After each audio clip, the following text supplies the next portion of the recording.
everybody wish for something. Why you wish for nothing?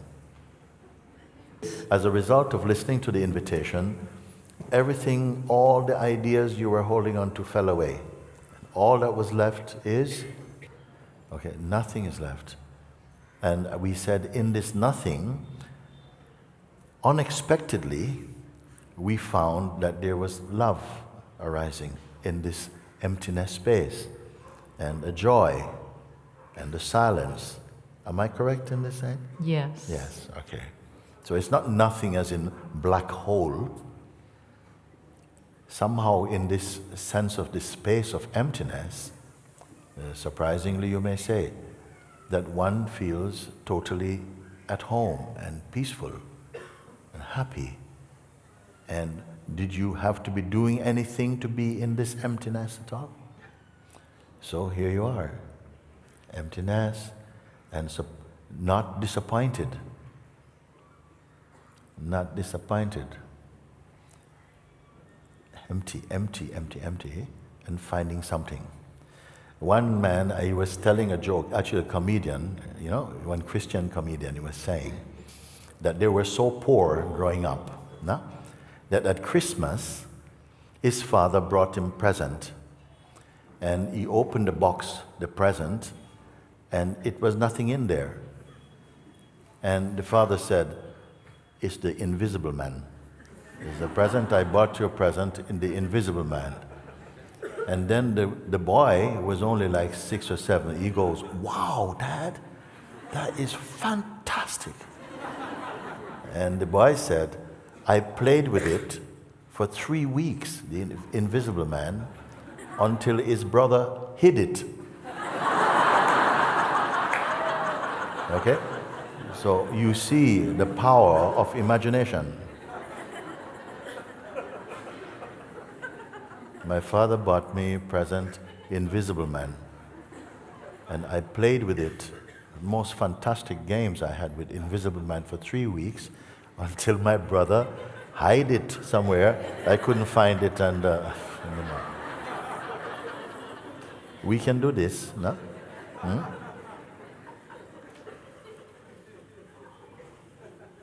So you came to a place of emptiness, and in this emptiness, I said, are you imagining anything? You say no. But somehow there's peace and joy there. You did not, I asked you, did you create them? You say, I did not create anything. I only discover, the peace and joy is here. Now, that experience you are addressing as was or is. When I listened to invitation, this happened. This was my experience. It was or is. Does it continue to be or not? Emptiness, state, come and go. So if things arise, are they the emptiness? There are different ways you can answer this question. I might be saying yes in all of them actually. It's up to you. Did emptiness move over when somethingness came? But today is different. Today the emptiness is gone. So if the emptiness didn't go, then also the silence also, did it come and go also? The peace came and went also? So what more you want then?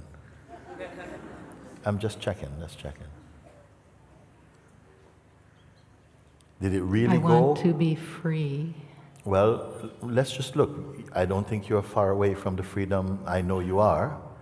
I'm just saying. So all these things come, whatever, nice or not nice things, they come and go. They come and go in the empty space. Because if there was no space for them to appear in, they couldn't come. You see? So they came. They came as feelings and thoughts. They came and they went. Were you disappointed with things that came and went? No. No, because the emptiness that was so pleasant and is so pleasant for you did not go away so that you could experience things that come and go. They come and go in the very emptiness itself, no? It's true or not? Yes. Okay. Then I ask you, what more you want? What is the problem then?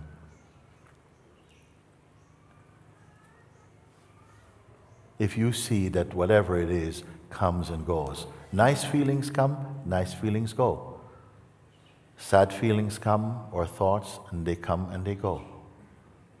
You witness their coming and their going. Yes. When they went, you did not go. You were here to witness their passing. Yes. So they didn't do anything to you. Yes. But sometimes a thought comes that I lost something. And if that thought is believed in, it's as though you believe it into existence and it becomes your experience. If you don't touch it, it also come and go. Does it make any sense at all what I'm speaking? Yes. You are to observe that, no? You are simply observing things, the traffic of sensations and thoughts, they come and go. Is it the same as you coming and going? No. No. Is that not significant? Is it not significant that you are at least recognizing that everything that you perceive, they come and they go? Some come, they seem to stay for a little bit, but by some power they go also. You notice that? Yes. You who notice that, did you come and go? No. No. Okay. So I ask you again, what is your wish right now?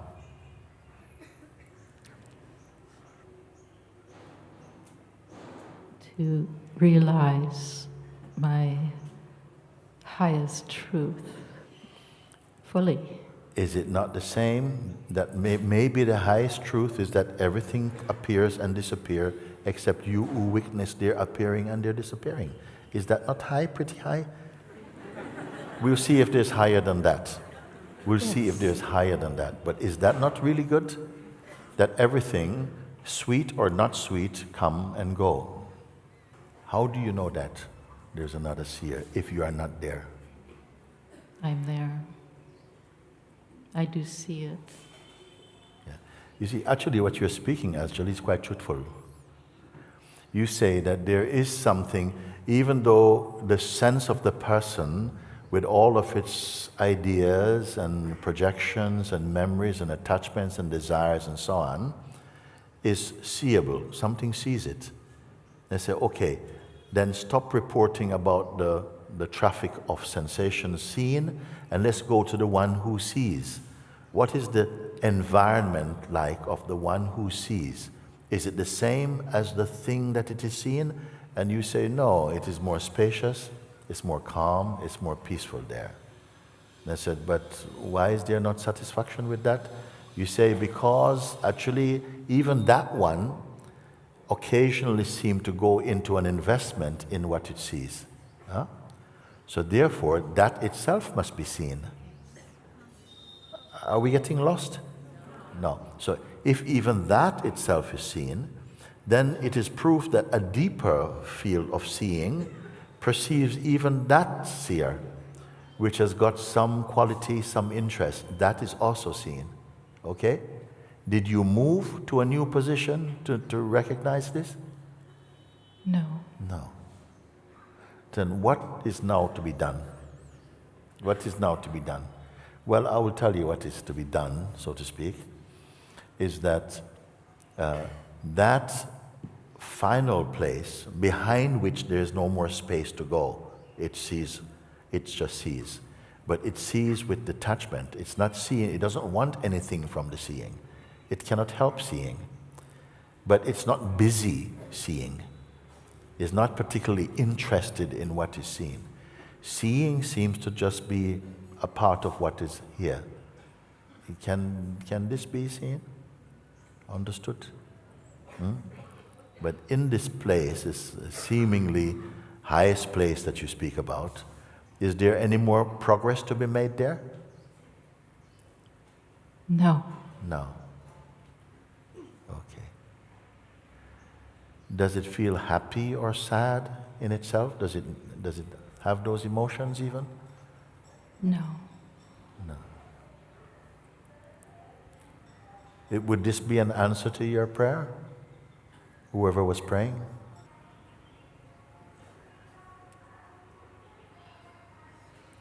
Anyway, let me go back to what I was saying. If one has come to this level of recognition, what remains to be done? Nothing. Then I would, well, just one moment.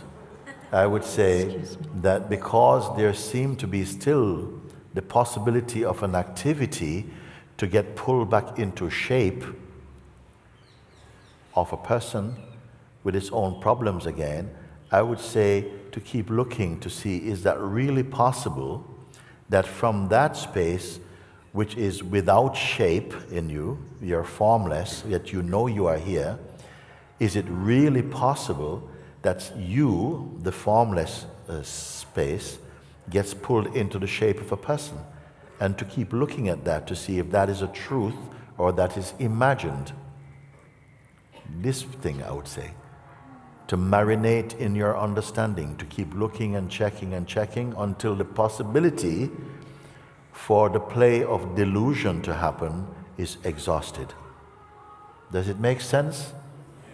At the back? Okay. Do you follow what I'm speaking? Yes. Yeah. That although it seems we come to a conclusion, a conclusive place that, yes, if even the one who was seeing the person, which we call the witness or the sense of presence, which its environment is much more spacious, much more joyful, more silent, more happy. But even here, it's not over because there still remains the possibility or the potential to get pulled into shape. And I say, what witness is that? And somehow a deeper space seemed to become aware somehow. In this deepest place, is there anything that is concerned? Is it disturbed by anything that appears in the dynamic field? Does it have to practice being itself? Well, if that is true, it would mean that the possibility to get pulled into the distortion of personhood is exhausted, it's finished.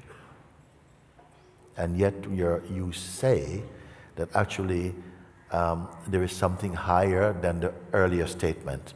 And I wanted to see if we could come to this higher place. Do we have to climb to go higher? No. No, you didn't. Why? Because that higher place is already in you. Yes. Does it make sense, anybody, what I'm speaking, or is it a bit silly? It should not just make sense in your mind. It should be so much more deeper, that actually it's amounting to experiential seeing. It means that you have become, you can stand in the authority of your experience, you see? It's not just you're parroting something that you have heard. It means that somehow when I say digest your seeing, digest and assimilate your seeing, it is just like that, by checking again, is this coming from my mind? Or is this a seeing that in fact dissolves my busy mind? It's a practical looking, isn't it? Is it too complicated? It might be felt at first because we are not accustomed to looking in this way. In this life, in this world, whatever human beings are attracted to do, very few will need to be asking this kind of question. You will not look for any job in the human kingdom and your employer or prospective employer ask you, so tell me something about yourself. Who are you? And you tell this thing, I studied at this university, I'm this and this and that. And then he says, but okay, that's what you have done, but who really are you? Is any employer going to ask you this kind of question? You see? You are speaking about your person, but what is it beyond your person? Which employer is going to ask you this kind of question? So is there any need? Even you meet somebody, you're going to get married, you plan to get married and have a life together, and they say, you know, I just need to check out the one I intend to marry. what have you understood in this life? You have lived for 25 years. What is the quintessence of what you have learned about life? And you say, well, I've done all these things. I studied. This is who I am. And it says, yes, but you cannot be that because you're aware of that, isn't it? This is your husband to be, wife to be. Is anybody going to ask you a question like that? I don't think so. How did you end up being interested in this type of question? What do you get out of it? Confusion? Headache? Yesterday, Nirmal came and spoke with me in the evening. He said, I've been meeting with the international Sangha groups, and it is extraordinary, he said. I said, why? Tell me what you found. He said, because somehow their vibration is so amazing, Virgin. What do you mean amazing? Exciting? No. There's just a kind of peace there. There is just a presence there. Who talks about this type of thing? There's a presence, there's a maturity, there's a presence. There's no argument. There's a sharing. There's a power, there's a presence. Where this presence is emerging from? From your understanding, which is experiential, not just an intellectual conviction, but your direct experience arising out of this type of exploration that's happening here.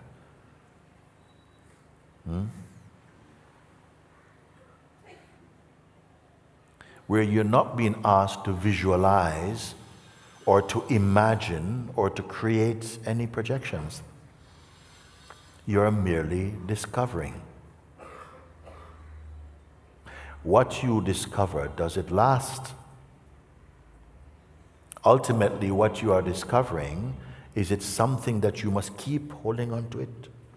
Because if you must keep holding on to it, at some point you're going to find, I don't have the energy to keep holding on to it. It's gone. Are you holding on to you? In your ultimate seeing, what you are discovering, is it something to keep? Is it something to have? Or is it what you are? And can the mind still come and go, yes, that was fun, but let's get back to reality? Can the mind come and say to you, you're just imagining that. You really need me. And you are completely shuffled up inside. How established is your seeing? How precarious is your discovery? Is it that you need to be very careful? Because if I'm not careful, I might lose it. Then if you have this feeling, you have not found what I'm pointing. You have not found what I'm pointing. And I'm not disappointed with that. But it means, please sit a bit more and keep looking. If there is in you, and if your words are true, that this is really what you want, this is really what your heart desires, is to be free from the psychological conditioning, from the hypnosis of personal conditioning, and now you are experiencing that here in my real seeing, I am not at the mercy of my mind's projections. Can anybody verify that, you see? You're not just coming to say, I just want blessing and so on. Yes, that will happen. Blessing is easy. Understanding, real understanding, is sometimes a bit challenging. Because as I said before, in everyone, there seem to be two forces working. There's a force working inside that is trying to keep you only in the state of personhood. Only to be worried about, your next meal and, is this deal gonna go through, and, they're raising the rent, and, my friends have not been in touch with me, and be living like this. Only, almost only. And yet there's another force in us that is an aspiring, evolving energy that moves towards light and greater understanding and peace and love. These forces are within us and largely undetected or unrecognized. But now that you have come here and you have begun to really look and feel, to feel your growth, you're seeing the lightness, the peace that is emerging in you, you're deepening in your resolve to say, I want to go all the way. And as soon as this has awakened in you that it is indeed possible to keep transcending these lower suggested energies, and you are experiencing transformation, you're experiencing your natural evolution in consciousness, then you don't need someone else to keep on encouraging you. Your very result happening in you is encouraging enough. But it seems it does trigger certain energies, certain forces in you that is directly in resistance to your self-discovery. It's almost as though there's a power inside that does not want you to know this and doesn't want you who to know it. Listen. Doesn't want who to not know. It doesn't want you to know your original freedom, that it is right here.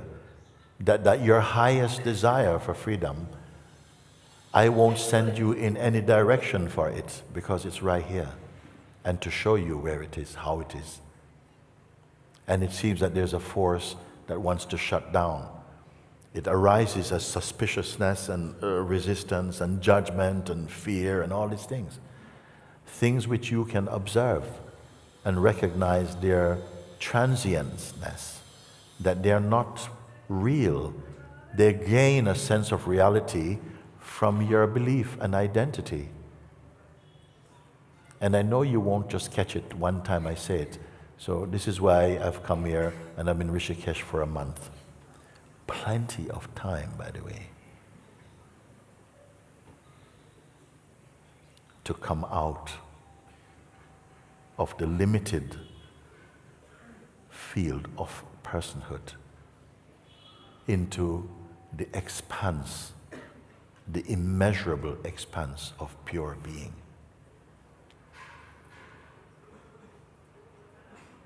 And does it feel, as you are discovering more and more, does it feel like, you're losing something valuable?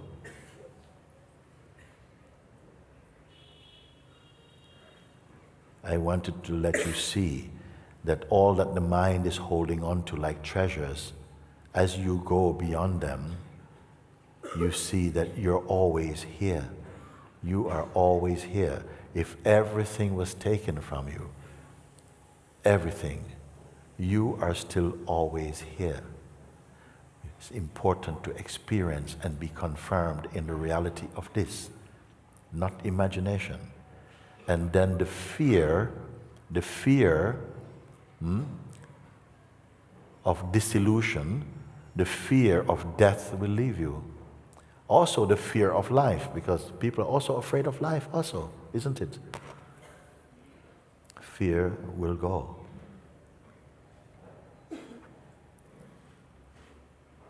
When?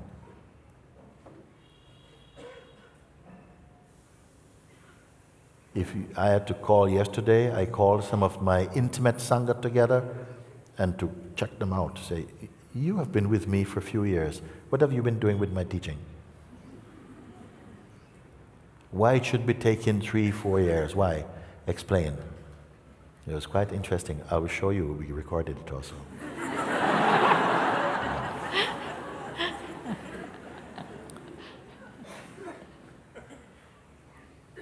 Because people do say, oh, Mooji, you make it so simple, so easy. And I say, if it's so easy, what's taking you so long then?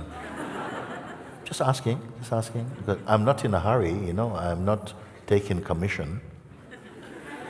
But you say, this is all I live for, Guruji. I'm just here for truth.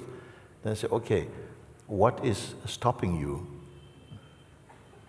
Explain to me. And then you say, well, my mind keeps going, but you've seen what mind is. What is mind? What is mind? Can anybody show mind? Brain is something, that kind of cauliflower in your head sort of stuff. We can study that stuff. But can you show me mind?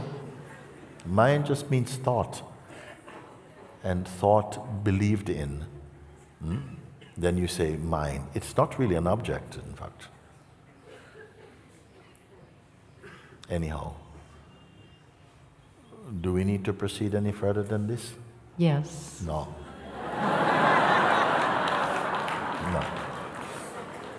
No. You can sit down with what we have shared and look and see if your mind is saying, yes, but I still don't get it and I still have further to go, whether that is coming from your heart or coming from your head. Because your mind is always going to keep sending you on a journey. That you're so close. You're so close. So close.